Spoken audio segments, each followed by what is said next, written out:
موسی علیہ السلام الله ته وی الله زما د امت د ټولو نه بدترین کس څوک دی ګناهګار الله جل شانه فرمایلا سحر په پلاني ځای کې کینا او چې کم کس تا مخې له راشي هغه به د ټولو نه بدترین سړی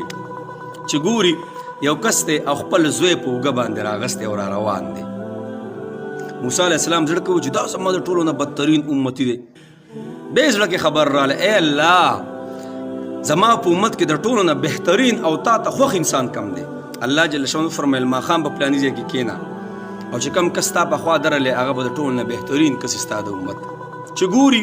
هغه یو کس دی بیا خپل بچی په اوږه باندې راغستی او روان دی نو موسی علیہ السلام حیران شو چې الله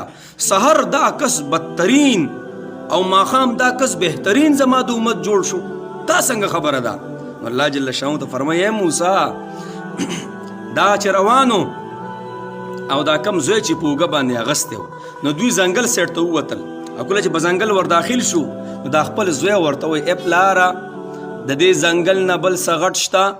او زویه غټ تې شته څه وایي دا غرونه دي بیا دې زوی تپوس کوي بابا جانه د دې غرونو نه بل څه غټ شته او شته اسمانونه دي بیا چې دا زوی تپوس کوي زما پلاره د دې اسمانونو نه بل څه غټ شته نبی او نو هغه پلار ورته سوی او زویا د دې اسمانونو نه غټه او لوی ستا د پلار ګناهونه دي ستا د پلار سرکشي دي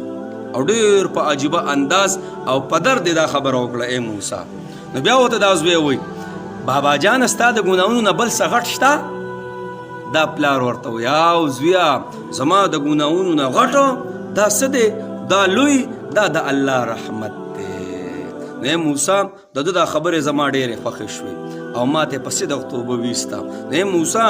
د ټول ګناهونه ما په نیکو کې بدل کړه او دا مې ستا د امت د ټولو نه بهترین انسان وګرځو نو غرض مې دا دی جناب الکیس من دان نفسه وعمل لما بعد الموت عقلمن هغه انسان دی چې د مرګ نه مخکې توبه او تیاری وکړي خو د مرګ پرشتې راغلې ګورې بیا زموږ سره چانسونه ختم شو چانس ته زندگی ګورې الله ډېر غفور رحیم ذات دی اسنه چې مرګ را باندې راشي او توبه ونه باسو نو هغه کس بدترین سحر بدترین او ماښام بهترین انسان ګرځېدلی د الله جل شانه دا ولې دا ټول ګناهونه رب ته کېښودل نو توبه مو وباسو